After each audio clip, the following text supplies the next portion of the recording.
Our lives are full of wonder and our time is very brief. The hymn reminds us. The death of one among us fills us all with pain and grief. And when our lives are done, the memories we shared with friends will linger on and on.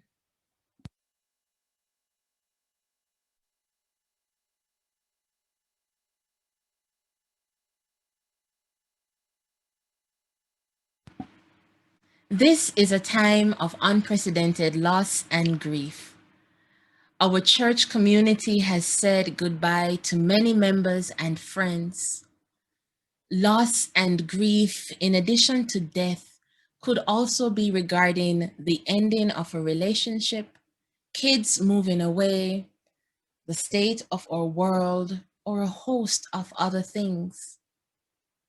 Today, however, I'd like us to focus on loss and grief as it pertains to the death of a beloved.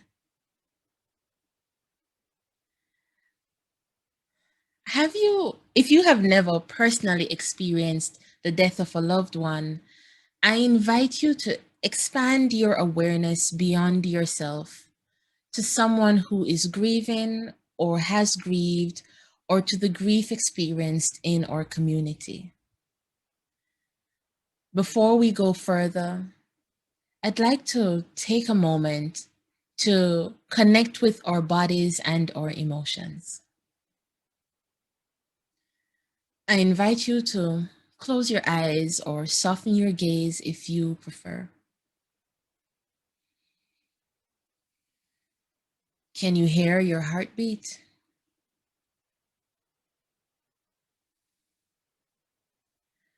Rest your hands on your chest. Feel it rise and fall with each breath.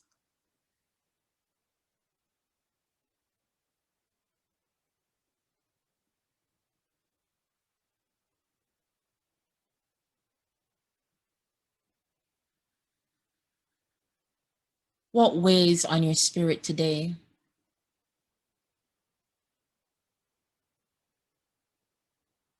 Are the waves of unshed tears crashing against the shores of your heart?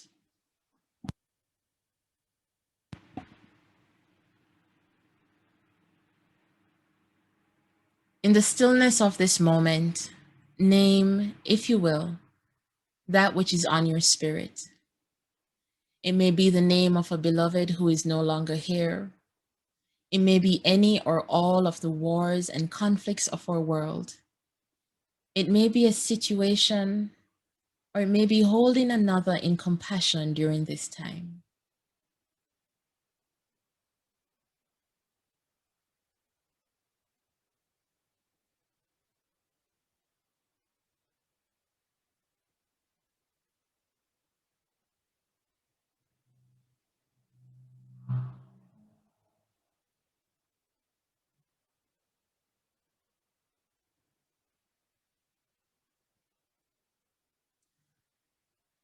Join with me in the spirit of prayer.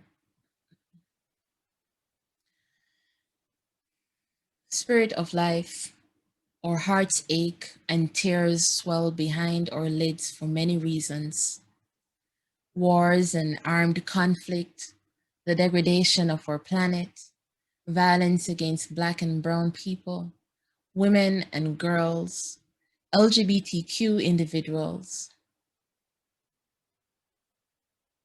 the people we haven't seen in years but are forced to say goodbye to. We cry silently. We lament openly. Holy One, known by many names and no names, may we remember that we exist in a community that offers to hold us and support us in love.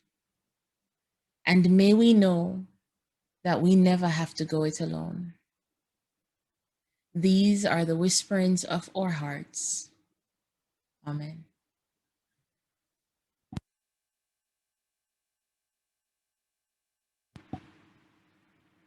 Gently Open your eyes or refocus your gaze.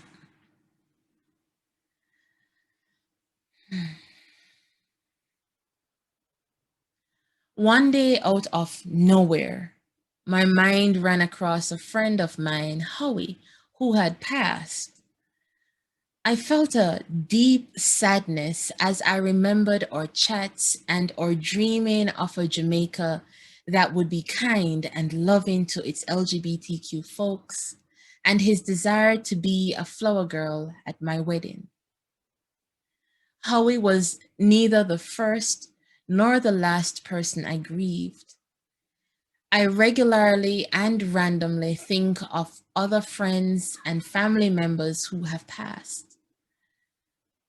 When I reflect on the grief I had for each, I noticed four things that marked my experience: denial, acceptance, honoring their memory, and nurturing my current relationships. When I first learned that my friend Howie had died, I couldn't believe it. How could Howie have died? It didn't make any sense, and I refused to accept it. But Howie was just the first of many deaths I would deny for months.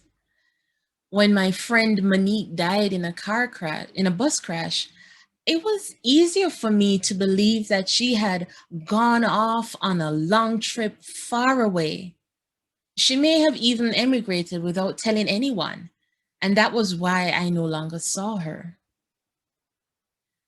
My denial of their deaths was my imperfect attempt to keep their memory alive, afraid that I would forget them if I did otherwise.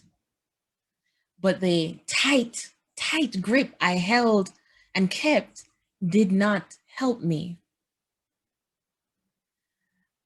I was regularly in a gloomy mood. I was crying a lot and my chest was tight.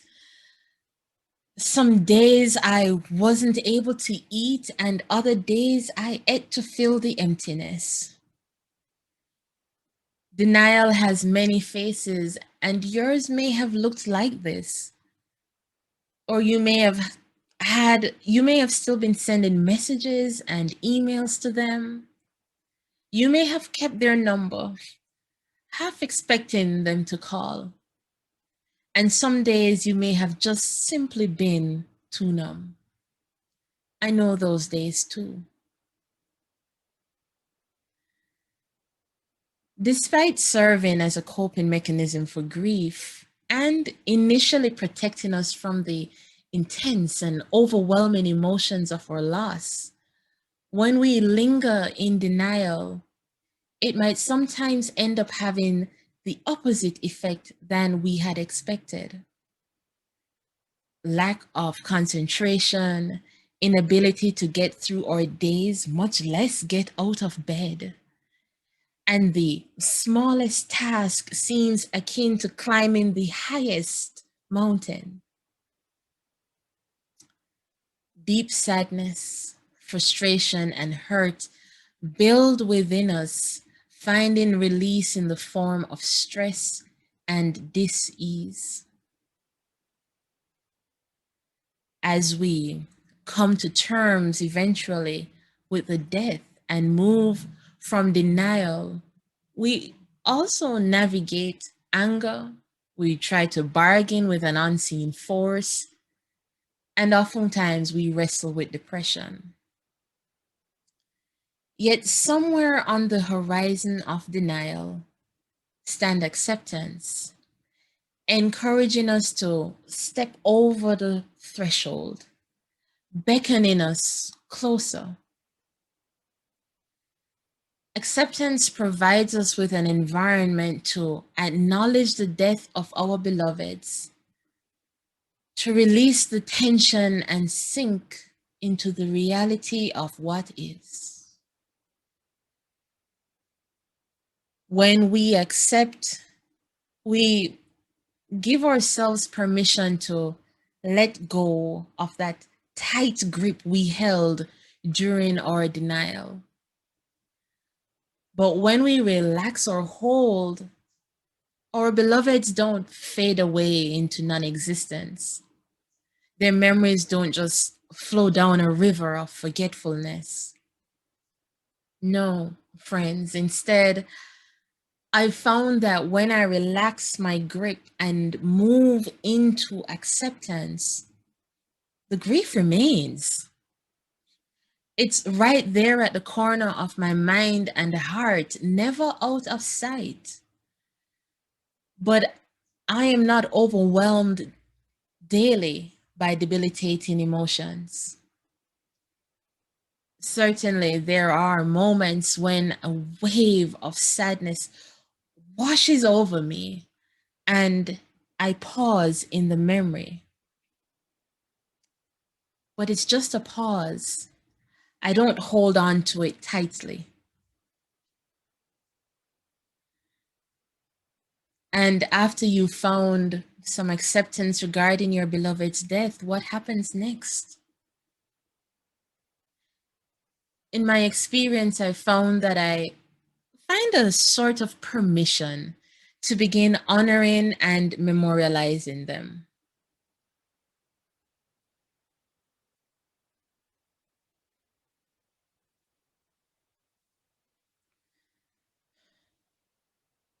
I think sometimes acceptance and memorialization might happen together. After my uncle Anthony died, I used the process of writing about him to work through my denial and working eventually to the acceptance of his death. When it was finished, I realized it was something that also honored my memory of him. And in the wake of my friend Camille's death, I wanted to make sure I lived a life as impactful as hers. I started to think more deeply about my ministry and how I wanted to be present in the world. After acceptance, I eventually found my way to honoring the memory of my loved ones. And I know that's not the case or even the desire for everyone. However, if you choose to honor their memory, what you do is fully dependent on who they were, how you related to them, and how what you do honors their memory. From planting a garden in their honor to doing something they had encouraged you to do. What you choose to do, friend, will be what is most in line with the one you are remembering. In this time of conflicts and wars, uncertainty and tension, when we don't know exactly what will happen in 3 months, much less next week, I am reminded of a song I heard at a funeral when I was a child. Don't scatter roses after I'm gone. Give them to me while I carry on. I have scattered roses for many friends and relatives, including Howie, Monique, Uncle Anthony, Hope, Matthew, Camille. Now, instead of scattering roses, I try to plant beds of roses and watch them blossom. I've reached out to friends and family members I haven't seen or spoken to in years, just to let them know that I still think about them. In this fast paced world, it's hard to remain in touch. But the lessons of my grief tell me it is better to make time now than to have regrets later. You may find that to be true for you or not. Whether you have experienced a world of loss and grief, or you have lived life unscathed, I hope you find an encouragement to live into your relationships fully. Tell folks you love them and act towards them in love. Create moments to connect and let them know what they mean to you while you both continue to inhabit this plane of existence. In closing, I send you with this prayer from Reverend Michael Tino. May the 1,000 pieces of your broken heart be delicately held while they are knit back together by love. Amen.